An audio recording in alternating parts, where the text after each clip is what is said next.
Municipal कर्मचारी कामगार सेना ही एकमेव मान्यताप्राप्त कामगारांची युनियन या महापालिकेत आहे। गेली अनेक वर्षे आम्ही कर्मचाऱ्यांच्या प्रश्नावर महापालिकेशी भांडत असतो, मिटिंगा घेत असतो आणि प्रश्न सोडवत असतो।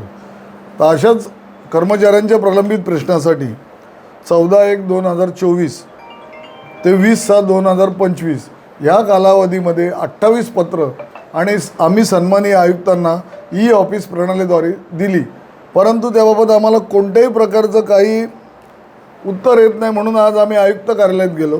आयुक्त कार्यालयात गेलो असता आम्हाला कळलं की त्यापैकी एकही पत्र हे आयुक्त कार्यालयात पोचलेलं नाही। मग अशी जर ही पद्धती असेल, आज तुम्ही सगळीकडे म्हणतात की ई गव्हर्नन्स सिस्टीम आहे, कल्याण डोंबिवली महापालिका ही पहिली महापालिका आहे की जी संगणक प्रणालीद्वारे काम करते आणि देशामध्ये तर आज ढिंडोरा पिटला जातो आहे सगळं की सगळं संगणकीय झालेलं आहे। हा देश आपला डिजिटल इंडिया आहे। मग अशा परिस्थितीमध्ये मागील 2 वर्षापासून आम्ही दिलेली पत्र जर आयुक्तांपर्यंत जात नसतील आणि त्याच्यावर काय कारवाई झालं आहे आम्हाला समजत नसेल तर या प्रणालीमध्ये काहीतरी दोष आहे का, किंवा इथं काम करणाऱ्या लोकांना कर्मचाऱ्यांशी काय घेणं देणं नाही आहे का, असं या सगळ्या गोष्टींना सूचित होतं। हे झालं आमच्या युनियनच्या बाबतीत। एखाद्या सामान्य नागरिकांनी उद्या CFCमध्ये पत्र दिलं आणि ते पत्र आयुक्तांपर्यंत गेलंच नाही तर ते सामान्य नागरिकांनी काय करायचं? मग हा खूप मोठा विषय आहे।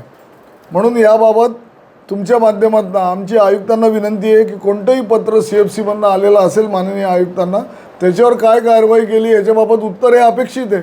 ती पॉझिटिव्ह असेल, निगेटिव्ह असेल, प्रलंबित असेल, जे काय असेल ते असेल, पण ते आमच्यापर्यंत पोचलं पाहिजे। कारण हा एका युनियनचा विषय नाही आहे, हा संपूर्ण कल्याण डोंबिवलीकरांचा विषय आहे। तर त्यासाठी तुम्ही प्रशासनाने जे कोणी याच्यामध्ये दिरंगाई करत असतील त्यांच्यावर कारवाई करावी।